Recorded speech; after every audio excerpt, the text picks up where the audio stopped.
All right, so I guess started. I think we may have some people joining in later on. All right. Uh, but just want to thank everyone for coming, and thanks to Tanner. This is the first of hopefully many lectures from IDSA DAAP alumni. Um, Tanner graduated this past year with a focus in transportation, and now he's working with Cannondale and GT bikes. So I'll hand it on over. All right. So, like Nick said, I'm Tanner Vandeveer. I graduated in 20.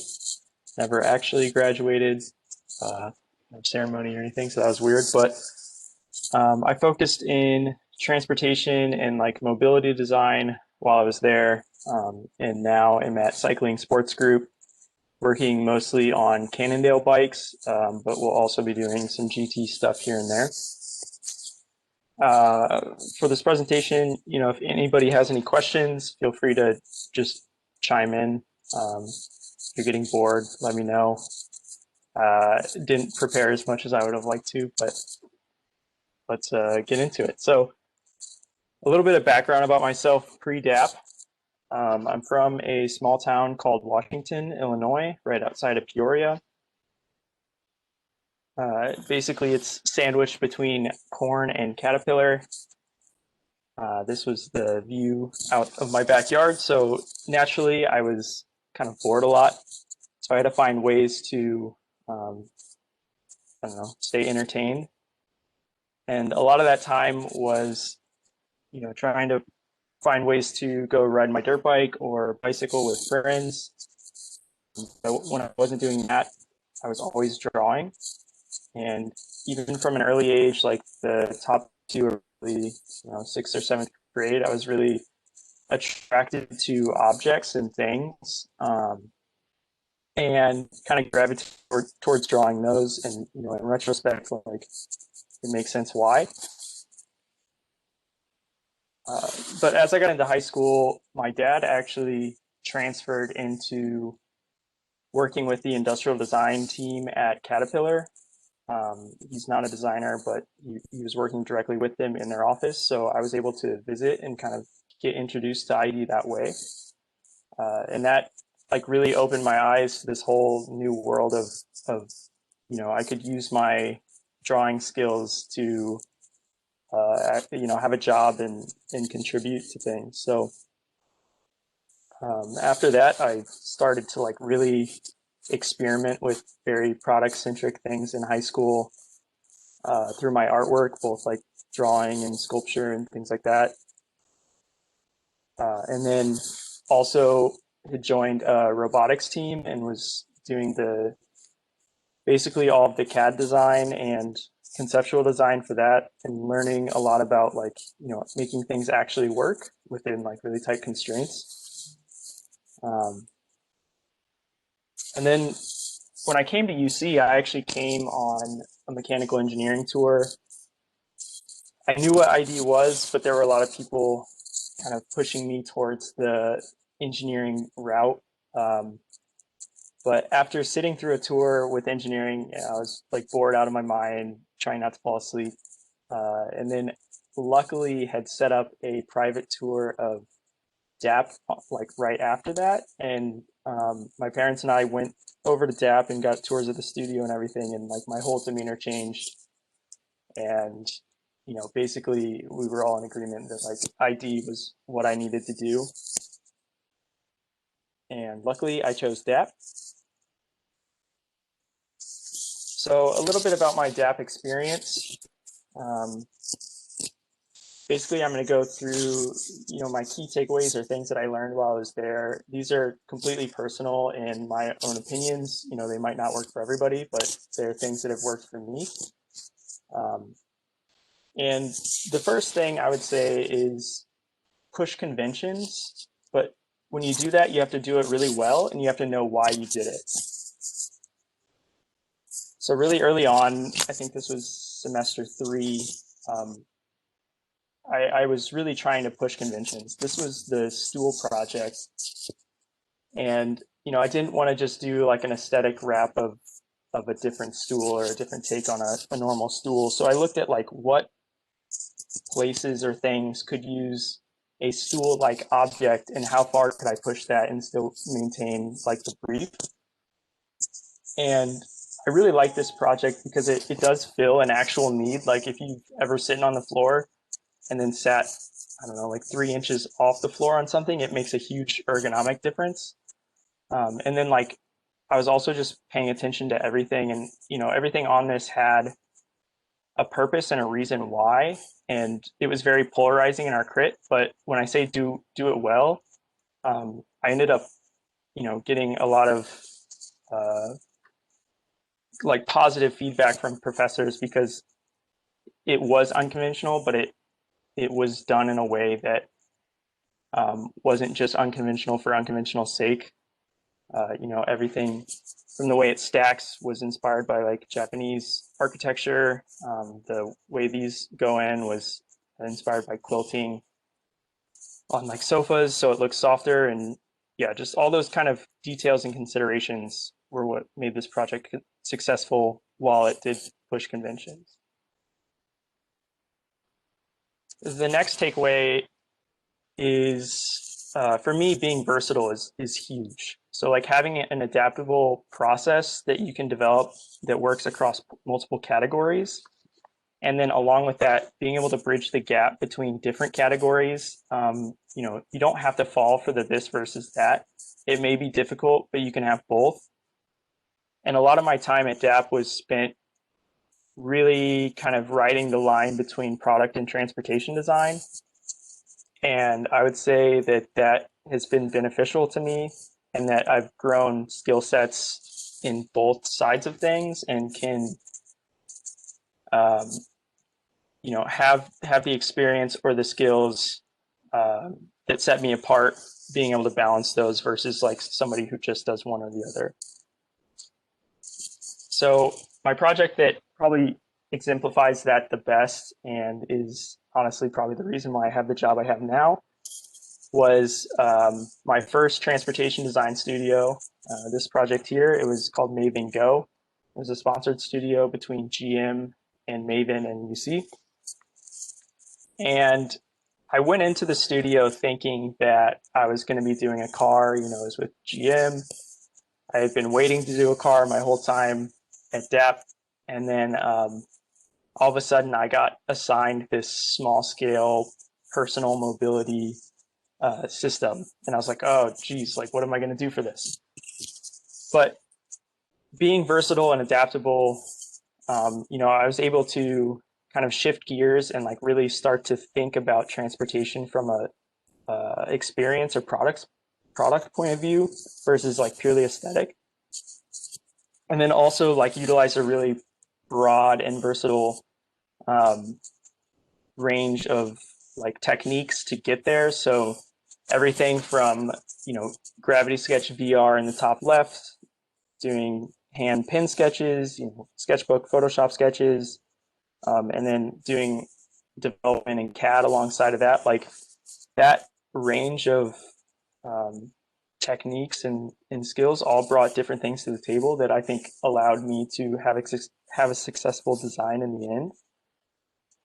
And you can see the final design here. So it was this scooter that is also very versatile in that it like adjusts to the rider's own body through like measurement and scanning. And then also, it's just kind of a unique take on a three-wheeled vehicle. So my next point is to take uncomfortable opportunities. I think your gut always knows, and you should follow it whenever you can. And your path doesn't really have to be linear. So this is where I'm going to talk about all my different co-op experiences. So here's the 5 here, and they're kind of all over the map. I started off at OI, then went to Milwaukee Tools, then Boston Whaler, then Priority Design, and then finished out at Toyota Boshoku. So really a broad range of bouncing back and forth between product and transportation, but really learning things at every single one. So, at OI, I went into it. I'm like, okay, I'm doing bottles. I'm doing only bottles. What am I going to learn from this experience? And I think it set a really good foundational, um, or a really good foundation for me in that, like, it's very, very focused and refined, and it taught my eye to really like read proportions and line, and how like 1 millimeter here or there can make a huge difference. And then also like just their process and their research and things were also really, really good. So that was a great first experience. From there, I moved on to Milwaukee Tool.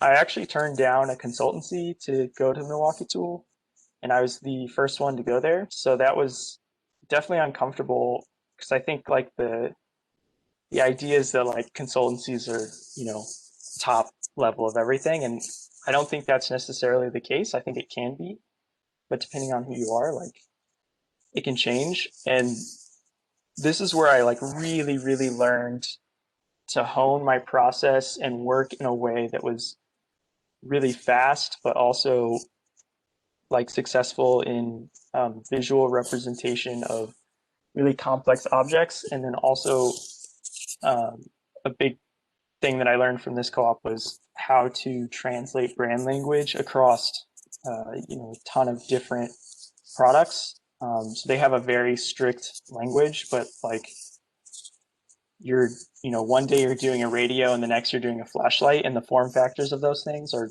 so incredibly different that um, it's challenging to keep the look and feel consistent across a huge product range. My next co-op was Boston Whaler. This is where I first got really introduced to like interior design. And I actually turned down Priority Designs to come here. But I'm really glad I did because it ended up probably being the first stepping stone to some of my later co-ops. And then also actually gave me my first product on the market. So this was the initial sketch. And then that's the finalized pontoon console there. So that was an exciting opportunity to work on a really small team and have an impact on a real life product as a third year design student. And that co-op probably upped my sketching skills and just like the level of responsibility that I had. And then from there, I went to Priority Designs, which was the one I had turned down to go to Boston Whaler. So that was like definitely uncomfortable and a little awkward, but it was fine. Like no hard feelings from anybody, and I had a great time there. Learned a lot. I'm glad I waited because I think that I was able to have more impact being a fourth year than I would have as a third year. Um, I was working on real client projects, and like it was really fast paced across tons of different types of products for different consumers. And again, like the versatility was the thing that I think allowed me to be successful there. Then my final co-op was at Toyota Boshoku in Japan. That was like super uncomfortable for many reasons. One, I went to Japan and like nobody in the office really spoke English very well. Like my computer was in Japanese. It was crazy. Um, and it also threw me off my co-op rotation. So I ended up co-oping back to back and then going to school with a class that was not my own. But the experience was absolutely phenomenal. I basically got to travel around Japan every weekend and go see all of the different sites and experience the culture, and then actually translate that into my designs directly. So I ended up doing 3 interiors in the span of like 2 months. And they were like very, very conceptual and crazy and out there. Um, but that was a very, very challenging experience. I really learned time management and just like being able to push yourself on your ideas and what the conventions are. And then, so I mentioned it threw me off my rotation. That was actually a great thing because I was able to participate in the Hankook studio with the class below me as well as some master's students. And I ended up actually winning, well, one of the winners of that competition. So this was my design for that. It was a vehicle designed for urban farming and basically being able to take your farms from a location like a parking garage and then take them directly to consumers in local areas and set up like little mobile farmers markets and things like that. So that project ended up getting turned into a video. So this was the translation of my design in combination with Hunter Elmore's kind of wheelbase there. And if you haven't seen the video, it's fantastically produced and it's pretty exciting. So I would recommend that. And my final point for what I kind of learned at DAAP is work on what you love. I think there's a big, like there's a push that you shouldn't be the user of the product that you design. And I don't subscribe to that. I think it's totally okay if you're the user. I think it's a benefit because you know what needs to happen. But what you have to be careful of is you just don't want to make, or you don't want to be like the only user. So if you're in that subset, like you still need to talk to other people and figure out what other people like as well. So my capstone project was a Harley Davidson motorcycle, and like full disclosure, it was a bike that I wanted to design for myself. But I did do like a ton of research into who their consumer was from their point of view, as well as like who upcoming writers would be. And I used like music and kind of the concepts that they had and just like fashion and things like that to gauge a basis of, you know, where all these people are. And then ultimately kind of like did an average of all of them, including myself, to come up with the direction for the design. But doing it because I loved it was like, you know, it was so much better for it because I was so invested in it. And like, you know, from the concepting stage to like all of these tiny details across the bike, like those are the things that made the difference on it, and those are the things that made the project successful.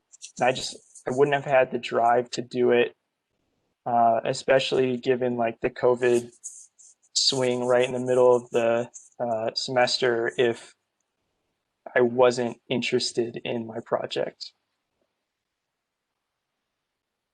So that was the final design direction, and ultimately like it paid off. It kind of went viral a couple months ago and got featured on a lot of the big design websites. And it was like satisfying and rewarding to see the work I did pay off. And then you know, it also aided in my ability to get the job that I have now.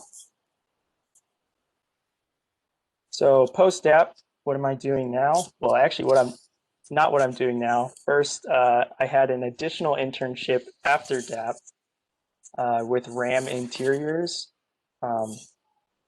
This was a really great experience. I learned a ton from my mentors there. Everybody there is like crazy, crazy talented. They just have like a great sense of design and aesthetics, but also like the interior team there is very, very function orientated.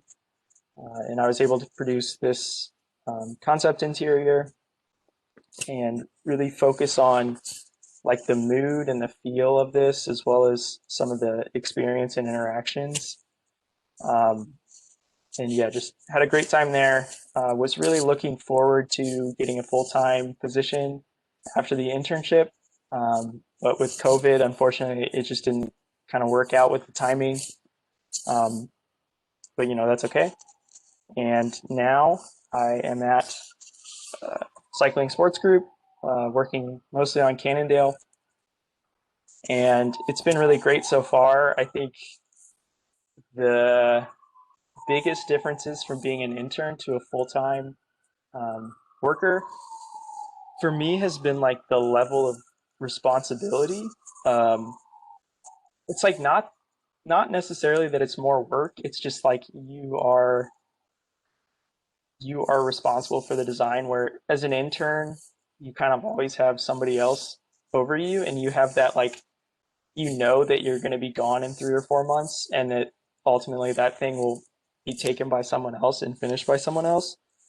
But like as the actual designer there, you're designing early on in concepts with the idea that you're going to have to take this all the way to the finish, and actually think about like manufacturing and uh, dimensions, and like especially with bicycles, they are incredibly constrained.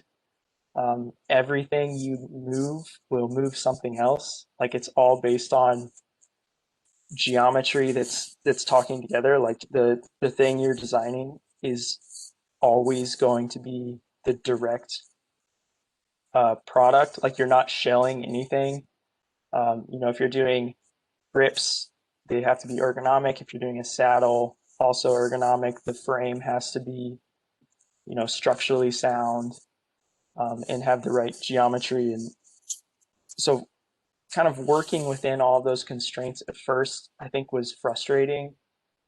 But I've, especially coming off like very conceptual internships, but it's been rewarding. And I think I've found ways to be creative in like really small details, as well as like, just designing everything that you possibly can to be as good as it possibly can. Um, yeah, it's been a shift, but I think it's been really good, and I think I'll be a much better designer for it in the long run. And also, like, they're really exciting products that I want to own and ride, and um, they're very like sought after by the cycling community. So that's also cool and great incentive to do a good job. So just some other random tips that I have before we get into some Q&A. I think you should find what works for you and roll with it. I think everybody designs differently, and as long as you're uh, designing a good product, the way that you get there doesn't really matter. As long as you're communicating your designs well and thinking about all of the necessary requirements, just because somebody does it one way, you can do it your own way. The next tip would be to push yourself. So kind of on the contrary of that, like if you do find a way, make sure that you're not doing that as your only way. Keep pushing yourself and experimenting with different processes and aesthetics and all of that kind of stuff. Because if you don't, you'll get stale, and that's no fun. If you specialize, I think you should make sure that you can still do other things. I know people that like only design one thing, and they've only ever designed one thing, and they're very, very good at it.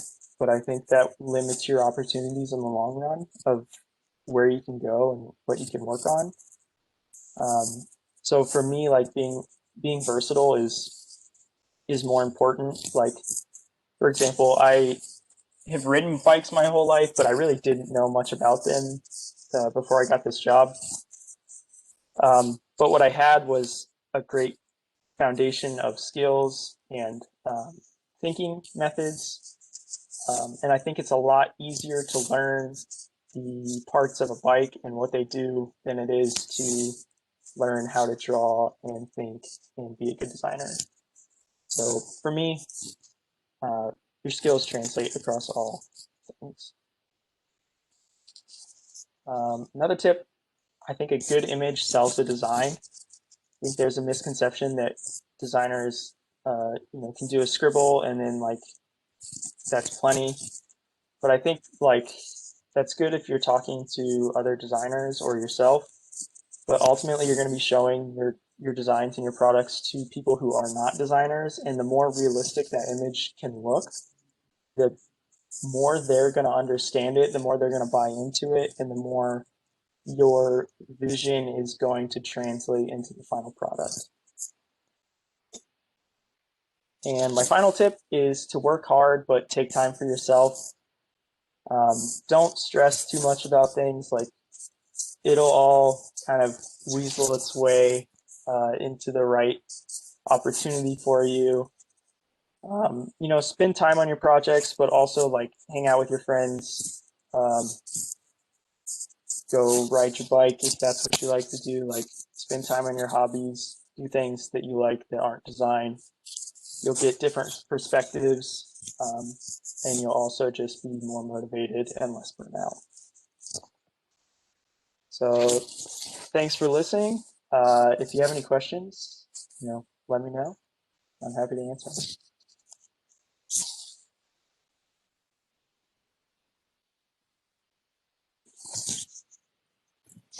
Hey Tanner, I have a quick question for you. Yep.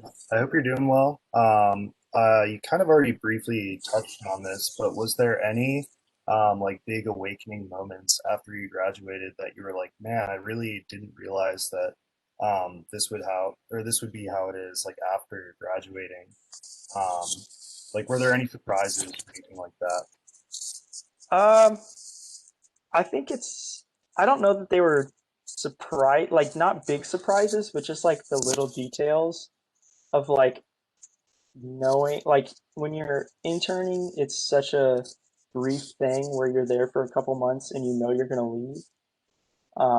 Whereas like a full-time job, like you might be there for, you know, 3 to 5 years or more. And like knowing that and settling into that is definitely intimidating, I think. And yeah, I mean um, it's just more permanent, and I think that's kind of a weird thing that's setting in on me. And like I've only been there since October, so it's very like I'm still so new to it. But um, and also like yeah, being remote and starting doesn't help that. I've never even been to the office, so I'm looking forward to getting in there and experiencing the product in person and like being in an office with people. But uh, yeah, that's probably my answer on that.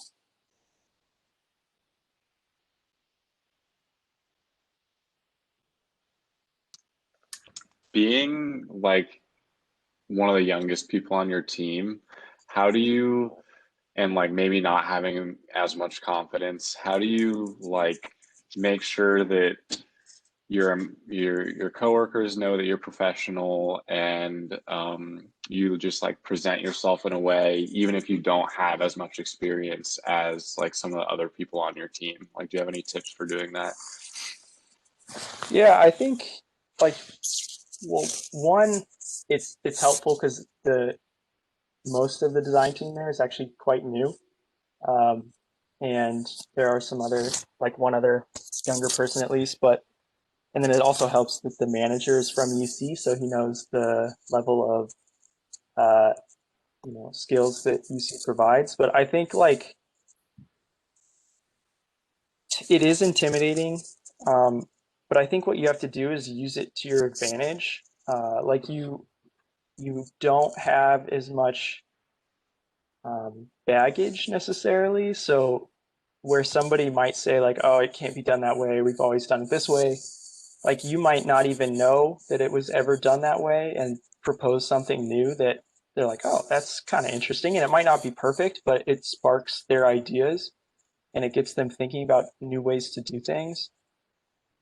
And then also, I think just leaning in and knowing that you have good skills, and you actually might have better skills than people that have been in the industry, especially on like the digital side of things, just because you're in it, you're like experimenting so much while you're at school, and you're just not like as bogged down. So I think those things can really be beneficial, but it is also intimidating, and like, yeah, you just have to push yourself to be open and vulnerable in sharing your work. Thank you. Yeah, no problem. I was wondering the statement you made about priority and like waiting to go there, being, I don't know, a benefit because more to the table when you did decide to go. I was wondering, tied to any places now, like, are you have any places in mind that you think maybe you're not ready for yet, but you'd like to end up at someday? Yeah, I think ultimately, like, I would love to design motorcycles. And the like motorcycles and bicycles are very similar in a lot of ways, but they're also very different. And I think having a foundation in what's almost the purest form of a two-wheeled vehicle is beneficial, or will be beneficial, if I ever get the opportunity to go to motorcycles. Um, and I think that applies like anywhere. I think the longer you wait to go somewhere, the more experienced you'll be. Um, but also on the flip side of that, like there is that element of having the fresh mind and like the naivety of being able to just propose something that like is absolutely ridiculous, but is kind of interesting. So I think it goes both ways. I think that it like, back to Anders' question, like the awakening of being in the full-time job position is like, you kind of have to start to plan your life now for real, and like that's it's hard, it's weird.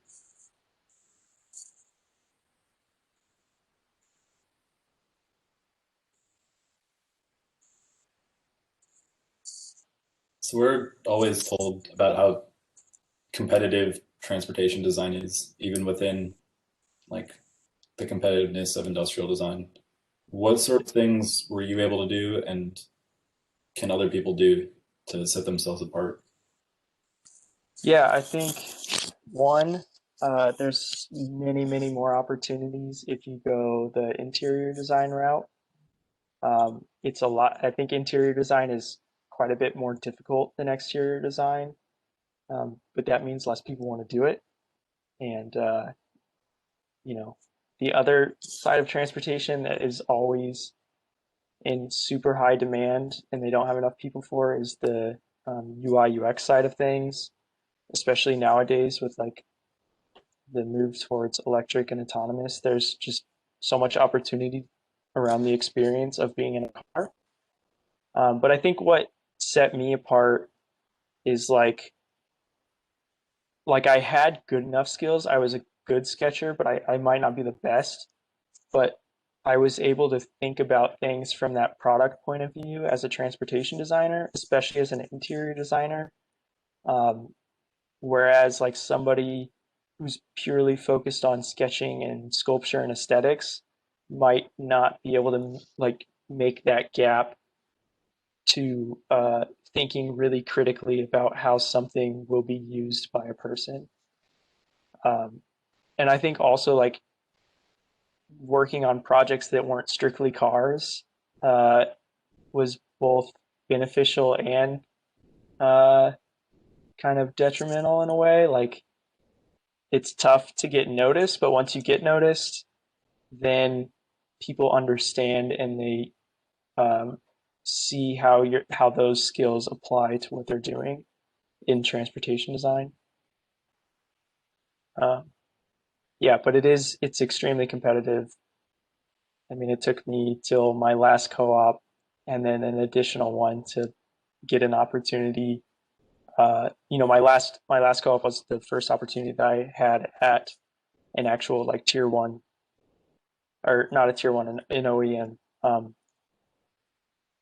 group versus like a tier one supplier. So yeah, it's hard, but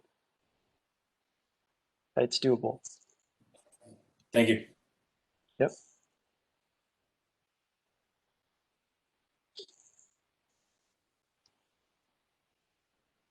What else? Since you've had a couple experiences that you've started working, like started your experience there working remotely, do you have any tips for working remotely? Yeah, it's weird. It's uncomfortable. It's not fun. But it has benefits. Like you can be a little bit um, more comfortable or like looser with your schedule. But I think like some really important things for me were to not isolate myself. I'm like not the most outgoing person in the world, so like reaching out, whether it's Teams or Zoom or whatever, like when you need something, um, reach out to people. They're happy to help.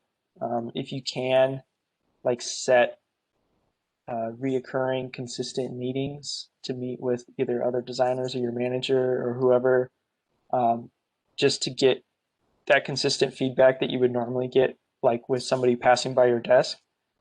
And I think another really important thing is like as much as possible, try to limit yourself to like an actual work schedule where you're taking a lunch break and you're starting at like 8 and ending at 5 or whatever it might be. Um, I think it's really easy to overwork, even if that's like you're just sitting on the couch and then you have an idea and you like go sketch it down real quick. Like I try to avoid doing that as much as I can just to stay separated from it. But it's difficult.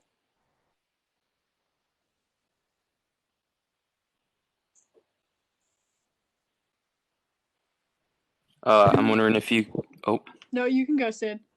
I was just wanted to hear more if you had any cool updates from Cannondale or GT. Just any cool bike things that you've been working on that aren't confidential. But Yeah, nothing not confidential. I'm oh working on shucks. I'm working on really fun stuff. Um, and it's exciting and I'm really looking forward to when it comes out. It'll be a couple years, but that's the other thing it's really cool is like the team is really small, so I'll pretty much have full bikes on the market that are mostly mine. Um, so that'll be really exciting to be able to like ride something I've designed when that happens. That's super cool. Yeah, How nervous are you about like you're completely responsible for this bike and like does it cross your mind that somebody's going to be like riding and maybe the rear triangle is going to break and you're just going to like it's going to be all on you? Like does that ever cross your yeah. mind when you're responsible of a product? Luckily, I'm not responsible for that side of stuff. There's the engineers and like the product managers are really good at making that not happen. Um, but I am, mostly in charge of like doing most of the actual design work, which is in itself very intimidating. Of like, you need to design something that will sell, um, and sell like a lot. So it's hard to find the balance of like being new and fresh and not being too polarizing. Um, but yeah, like I mean, I still have oversight from other designers or managers and stuff, but it's cool to have the opportunity to um, propose a lot of the work. Sounds cool. Super cool. Wondering if you could reflect a little bit on the fact that you had 5 separate co-ops instead of going back to one. Yeah, I personally feel like it was much more beneficial to me to go to different places. I was also I would say that mostly because I'm the kind of person that gets really bored and like I really like to chase down as many different things as I can. Um, so that was beneficial to me to like just get skills from all these different people, and I'm a pretty quick learner, so I was able to like pick up a lot from all the different people. Um, and it was also beneficial in the fact that I was trying to go to transportation, so like just trying to work my way there, even if it wasn't super linear. That being said, you know, I've talked to many people that have had like really, really great second co-op experiences at the same place. And I think if you do that, like, and I never did it, but I would imagine that you start to feel some of that like full-time um, position responsibility, or you know, just everybody trusts you more. People know you, you know the work, and you're able to just produce more and like really engage and not necessarily have to learn while you're doing it. So I think there's definitely benefits to both. For me personally, I enjoyed going as many places as I could.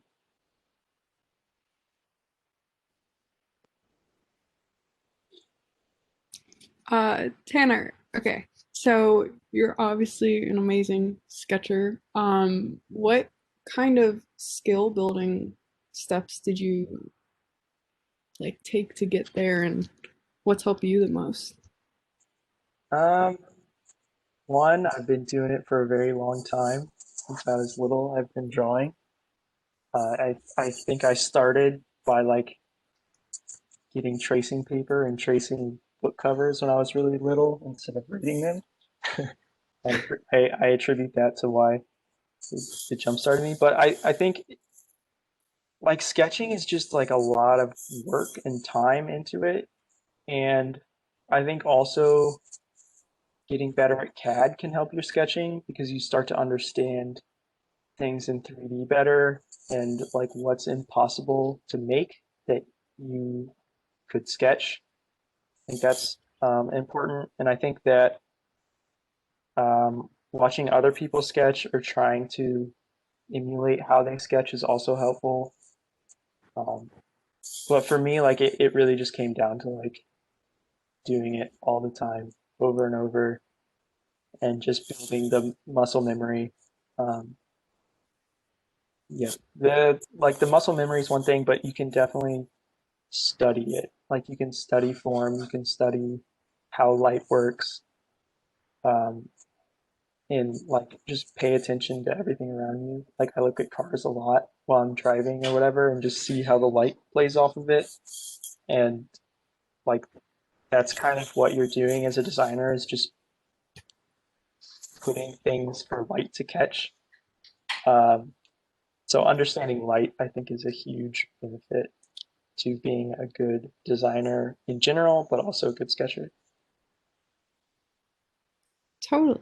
Um, Follow-up question. I saw the one sketch page, ooh, it was in the middle of your presentation, and I should have asked, but you had like the top left corner of the sketch page was like, you said gravity sketch or something like that.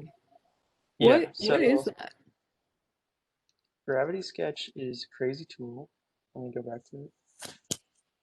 It is a VR sketching program that is like the best way to describe it is like if you took CAD and sketching and put them together and then like threw yourself in VR, like that's what it is. Um, and like what's really cool or interesting about it and helpful is it takes out like a lot of the guesswork in sketching, I think. Like the way I typically used it was to lay the foundation of my projects. So like lay the architecture and the frames down, because what you're doing is when you sketch on paper, you have to translate what you want the line to look like from 3D into like a 2D flat image. but in 3D or in VR and Gravity Sketch, what you do is you know what the line wants to be, and you just like move your arm in 3D space to create that line. And it's like it's a really crazy experience. DAAP has access to it whenever you guys can go back to DAAP. But yeah, I think it's probably the next big kind of process or working method for designers. It cuts out a lot of steps and can like make your project or process more efficient. I think also you run the risk of relying on it too heavily though, because ultimately like you're still going to need to sketch in a meeting or like produce CAD to tool. So for me, it's a really good starting and intermediary step, but I think it's just part of the process. It's not the only process.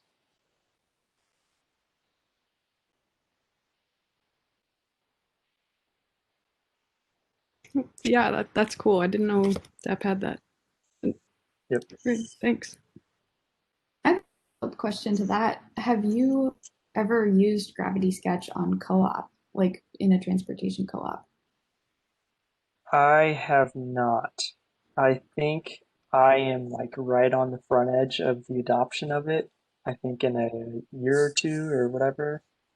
I know people that co-opted it forward that for sure used it there. Um, and like there's a ton of interest in transportation for it. Mm. So I just think I was like a year too early. But it's definitely going to be in their workflows very soon, if not already. Exciting. Yep.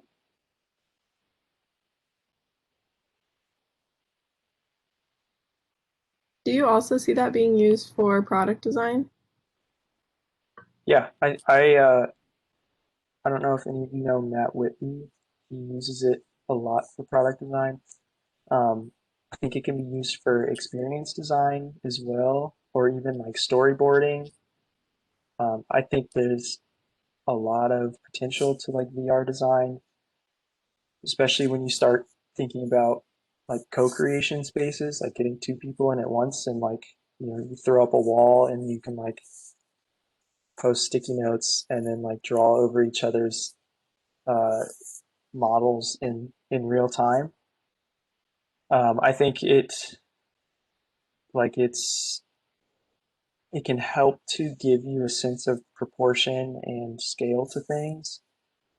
So like if I'm thinking about a product like with a handle, for example, like you can start to sculpt that and pseudo wrap your hand around it in a way, like just kind of understand how it works. Like for my capstone project, I ended up like making my motorcycle and then like kind of virtually sitting on it, um, just to feel like where the bars were and like where my seat was. So I think it has a lot of benefits to um, getting you like a step closer to your design without having to make it out of like clay or foam or whatever. Thank I you. think I think clay and foam is still better for actually understanding, but it's more time consuming and expensive.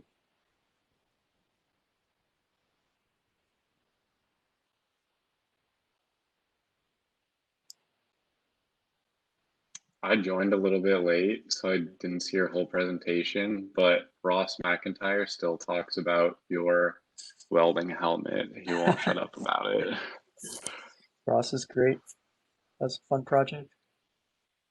What did he say about your motorcycle? Did he give you any feedback on it? I don't know if I talked to him about it. He worked at Harley for a little bit. So I think I did, but I don't remember what. I think he just said like it's super cool. But yeah, this was a fun co-op and a fun project. It's like a 2 week like concept project basically.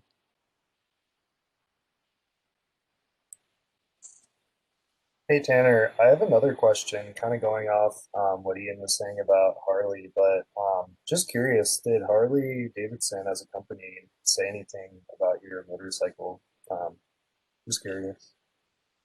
Yeah, I mean, I kind of talked to people indirectly. I think they were excited, like some of the designers were excited about it, um, and they had positive feedback for it. I think I was definitely graduating at the wrong time, um, with like COVID, and then the like also the just financial struggles. So um, yeah, but I think it was good feedback, and I would like to think they liked it. I don't know. Cool. This is kind of related to that, but do you suggest ever like designing a product for a company that you would want to get hired at, or would you like not want to do that because if it's not perfect, they would just point everything out that was bad about it, or like how do you kind of navigate that, like designing something that's in the same field of a place that you want to work for? It's a tough one, and I've also struggled with the question. I think that I think it always helps to have a product that's related to what they're doing. Um, but the catch 22 is like you said, like if you do it wrong, they can just shred it basically. So I feel like ways to get around that are to push it far enough out that it's more conceptual, or just like have a really, really good understanding of what they do and like really study their products, and try to make it as in line with what they do as possible. Um, but you have to be careful.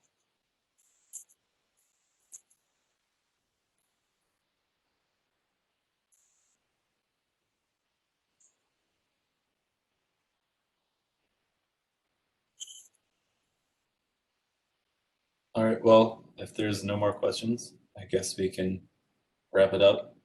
Tanner, thanks a ton for putting this together and talking to us. It was super informative. And thanks to everyone else for, coming by. Hopefully we'll see you again at the next one. So Yeah, thanks everybody for listening. If you have any other questions, feel free to reach out to me on Instagram or my email. My Instagram's TannerB27. If you want to see any of these projects more, you can go to my website. It's just my name.com, or my Behance page. But yeah, feel free to reach out if you have any questions. I'd be happy to answer them. Awesome. Thank you so much. No problem. You. Sick. Thanks. everyone, thank you. Thanks, guys.